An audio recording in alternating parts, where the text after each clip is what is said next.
Hey, Daughters of Zion, this is Reverend Kathy inviting you for the Daughters of Zion November. It's going to be on 25th.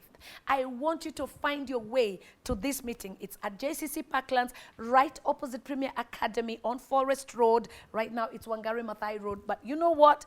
Every woman is invited. It's free of charge for all. And it's the last Daughters of Zion for the year. And you know what? We are on our 40 days of glory. So it's going to be glorious. The Daughters of Zion is going to be amazing. It's going to be so powerful. Find your way.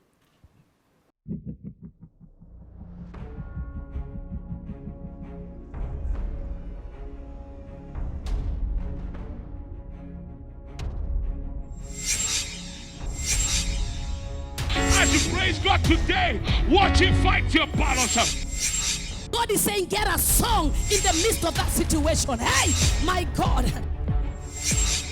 He is looking for leadership that will not exchange perks for presents. People expect you to give up, but something keeps moving. Telling you, there's more.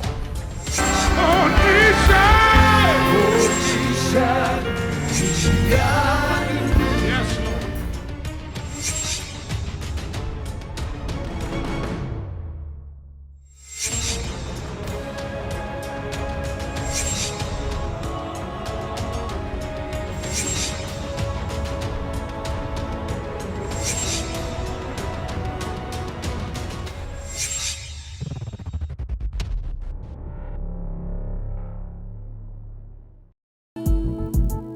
Don't let what you've done hinder you.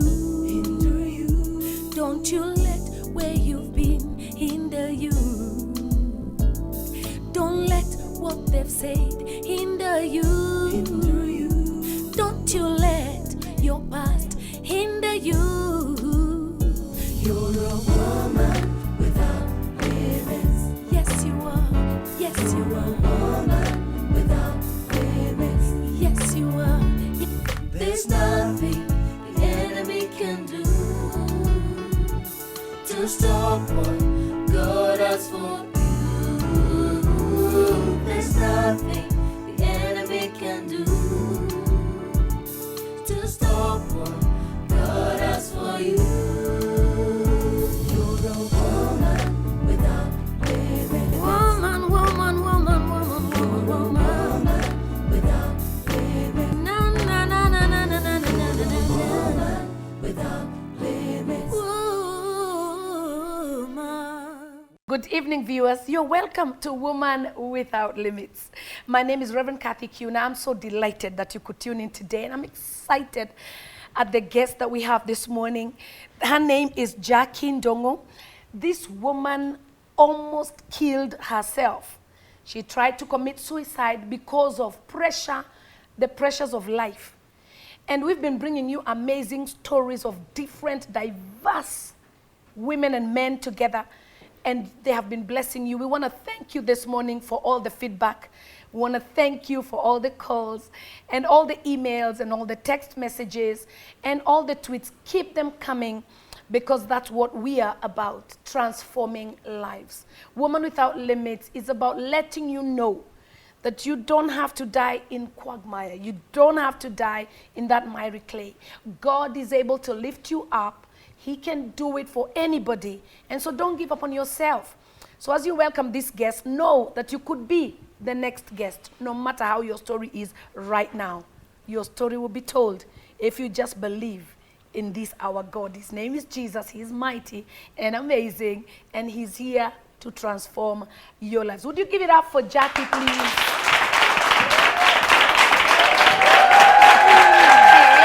Hi, Mom. Hi, Jackie. Hi, I'm thank you. Please welcome. Thank you. Asante. By the way, Jackie has been a daughter of Zion Yes, for I am. for a couple of years. Yes. And so we want you to start from there. Who's Jackie? Jackie is a woman without limits, Hello. a daughter of Zion. Yeah.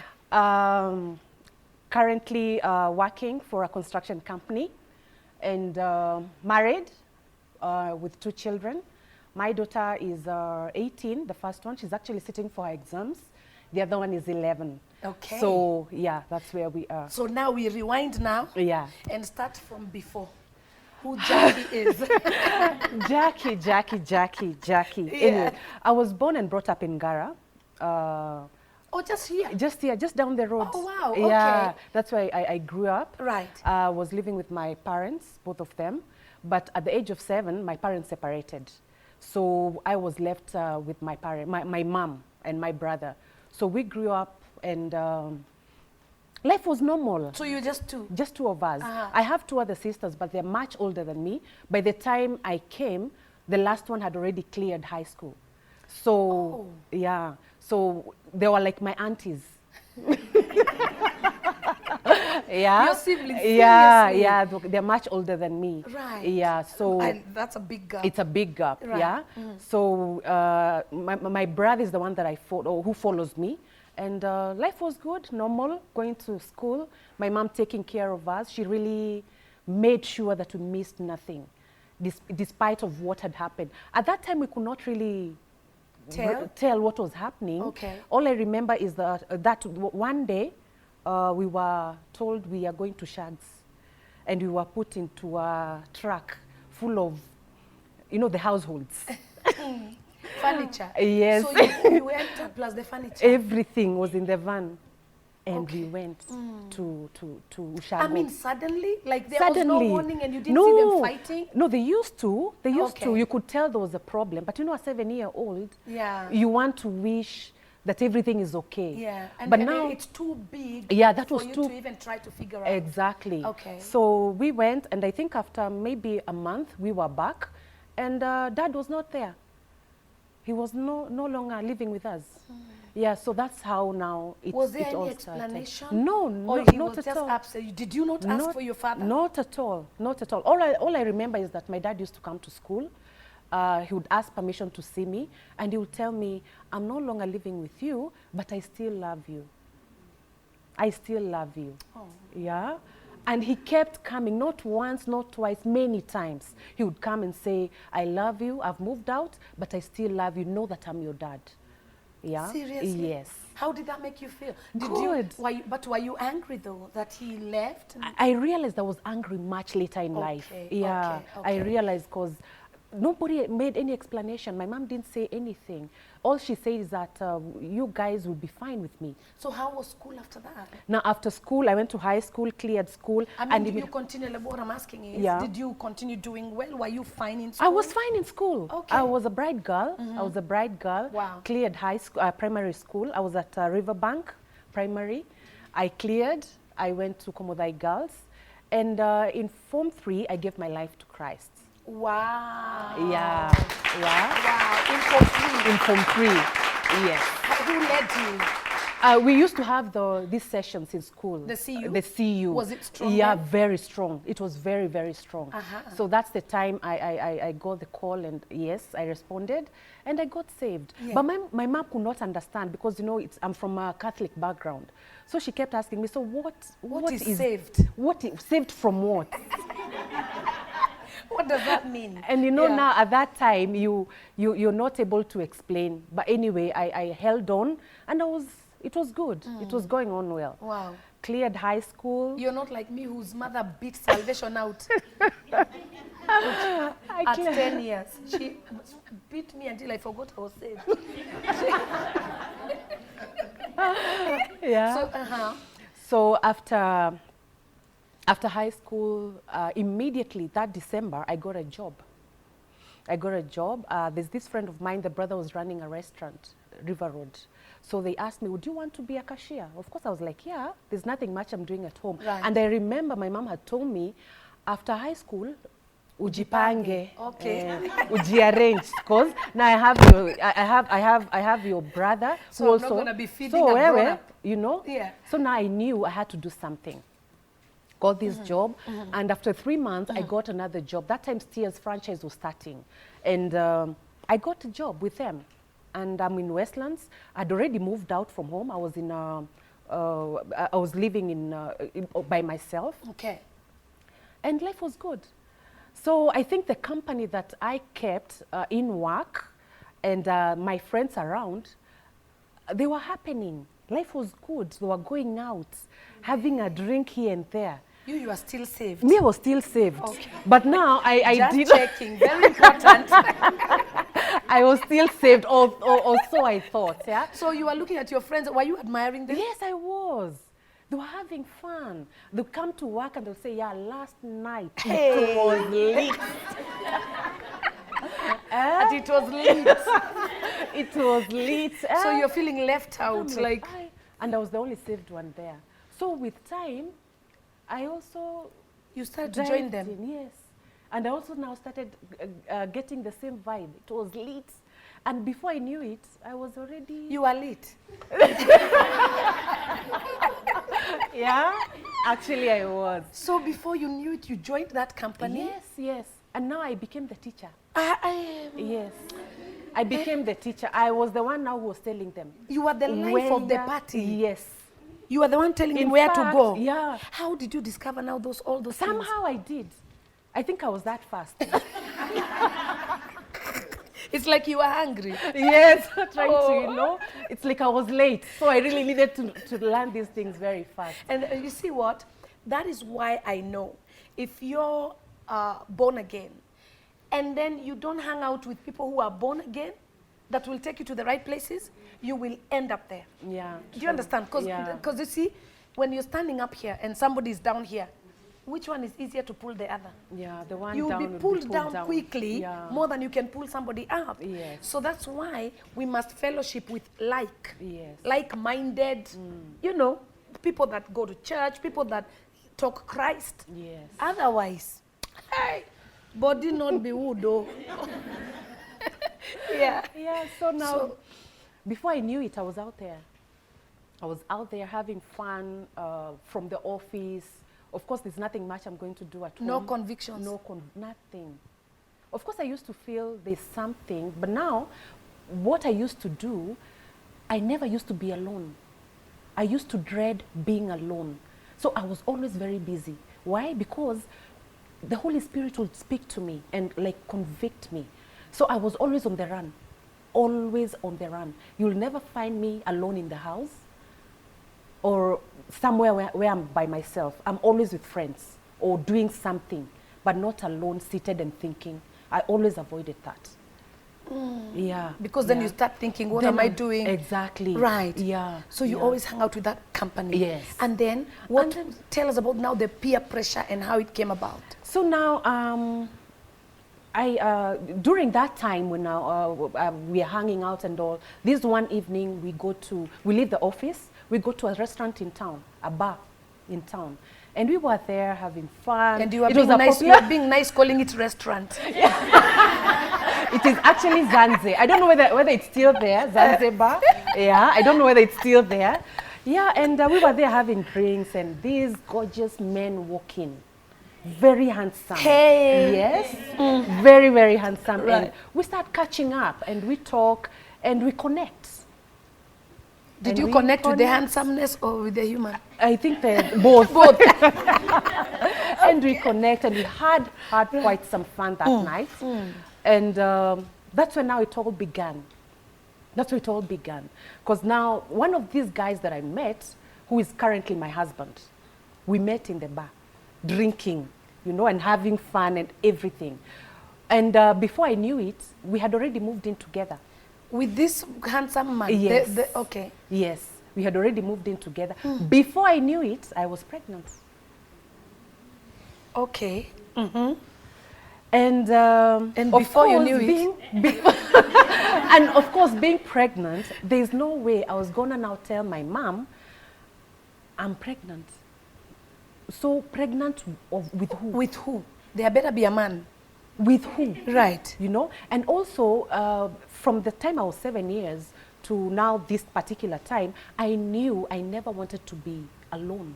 I knew I would never want to be the way I saw my mom because I saw her struggle. So I knew I'm pregnant, I'm getting married.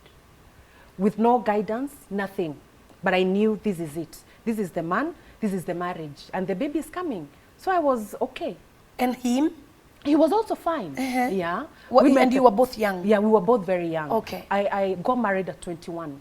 Okay. I had not even gone back, gone to college. I had not even started. So anyway, we started living together. The baby came. But you see the old story, I mean, the drinking never stopped. He would go out, I would go out. And I Are you realized meanwhile going together, or you can even go to different places? Before we used to go together. Right. But then I realized going together, we are fighting a lot. When We you're were fighting a drunk. lot, yeah. When we drink, we fight a lot. So now it became, I would go out by myself. By fighting, what do you mean? Literally fighting. Yes. Fivefold ministry. Are you serious? Yes, yes, we would fight. What? We would really, He would really hit you and you would hit back? Yes. With yourself, you would hit back? Imagine. Okay. Yeah, would fight and shout and all that. And now I think when I got in there, that's when I realized this is not, there's something very wrong. But then I was already in it. I was already in it. So I was like, I had gotten myself into, you know, A mess. a mess. And we started drifting apart. And we really like drifted completely. We were living together, but there was nothing happening. The child was growing up, but I was never home, because now I would come late and we'll start fighting. So I would stay late so that by the time maybe I get home, he's asleep. Or maybe So he he would actually meet- get home before you? Yeah, sometimes he would. Jackie. Sometimes he would. Jackie Dongo herself. Yeah, sometimes he would. Right. So my life was out there with friends, going out, drinking sometimes until morning. I'm still married to this guy, but now it was a total mess. Totally, you know. I was working already. By then, I had gotten a good job. And of course, I had now the money, you know, so I would not even ask him to take me out. So you just didn't need him? No. He was just Yeah, there? yeah, yeah. So I was this kind of a girl who now, yes, I don't know, I actually didn't know whether I was married or single. I think I was In between. in between, you know. And life was moving very fast. Very fast.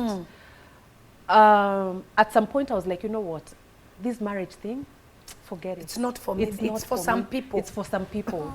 It won't work. Yeah. Yeah, and many times Right. I tried to leave, but I found myself still there. Why? Because of the child or because of the lifestyle? I think or- because of the child. Yeah. Yeah, because of the child. Looking back from how I grew up, I didn't want my children to grow up Without a dad. Exactly. Okay. So I think that's what got me. It kept you. Yeah. Right. Yeah. And yeah. he was, the fight was still continuing. He was still, Yeah. Yeah, it was. he would, I think I became comfortable in that. Yeah. okay. And so I remember this particular night, it was during my birthday, and we go out with my friends, not with him, with my friends, and we happen, and it was nice. And going home, I got lost driving home. I lived I lived the other side of town, and I found myself on the other side of town. And there were cops, and I was stopped. And the cop was like, he just looked at me and told me, you're not able to drive. I will drive you to the police station. You have a nap. When you're okay to drive, you go home. You were that drunk Yes. that you didn't see the direction? No. Are you serious And right now? yes, Wow. I didn't know where I was going. And they did not have aqua blow. That time they didn't, thank God. Thank God, thank God. There was no alcohol blow. Because if he can say, Yeah. let me, you know, come As and, in, and it was relax so at the, visible. wow. Yeah, yeah. Because if it is now with aqua blow, Yeah, yeah. ungepelekwa. Yeah. Yeah. So I slept kidogo, woke up, I drove home. I went home. And I remember that night we really had fun, and I had gotten this new job, I had gotten this new job, and I was telling my friends, how now is your drink not, you know, full? Can you have? There's Mpewe money. kama mulivyo. Yeah, you know? How now? I Yeah. have the money. 2 weeks after that, I lost my job. I lost my job. And so did I lose the friends. Of course. All the friends. When the money goes, The friends. friends go. Yeah. So-called friends. So I was alone. Yeah. I was all by myself. No job, No money. no money. And the man, you're And still the man fighting. now, we're still fighting, but now I'm not going out because, so I'm there and very sad and very, you know. Lost. very lost. Like, where am I even what is here? happening? Yeah. You know? And him? And that's Is he when- continuing with his drink? In fact, now that's, he used to make fun of me. Yeah, now you can't go out and drink. Huh? Now let's see what you'll do now, you know? So I really feel bad, and I think that's the time now sense started coming back. And now this time I was alone. Isn't it amazing the way God deals with us? He never deals with you in public. Yes. He always makes sure you are alone. I was alone. Then he starts to deal. And I was just thinking, like, you know, nobody tells you to go to the wilderness. Like, you can't take your friends to the wilderness. Ati, come, let's go to the wilderness. You are all by yourself. Of course. You know? And I was by myself, not with him alone. And now that's the time I started thinking. And this particular time, I think I had, you know, that friend of yours who feels woye, just come, I buy you a drink. So I go for a drink and we sit. Then something had happened inside me. It was no longer the fun. I could tell there was a problem. So I excused myself early, and it was on a Saturday, the last Saturday of that particular month. Which is the Daughters of Zion Day. Yes, yes. Yes. You know, when you say the last Saturday of a month, for me it's Daughters. Exactly. Oh, yeah. And it happened. I found myself at Daughters. Oh, for real? For real. Oh, For seriously? real. Like, seriously. I found myself at Daughters because I knew it used to happen. Right. So I came and sat behind. And you were preaching about the moral, the immoral woman. The immoral woman. Wow. And I sat behind and I'm listening and I'm like, is she talking to me? Is she referring to the kind of life that I've been living? I was there, I think, for about 15 minutes and I left. But guess what? Oh, you left before? Yeah, that message never left my mind. It kept like replaying and replaying. Yeah? Yeah, it did. Yeah. It kept replaying. And I kept asking myself, so who I am? Who am I? Who am I? Yeah. Yeah. And I think now that's now the time, now the call of God. It was still in my life, but now I started hearing God. A wake-up call. Exactly. A wake-up call. Limits.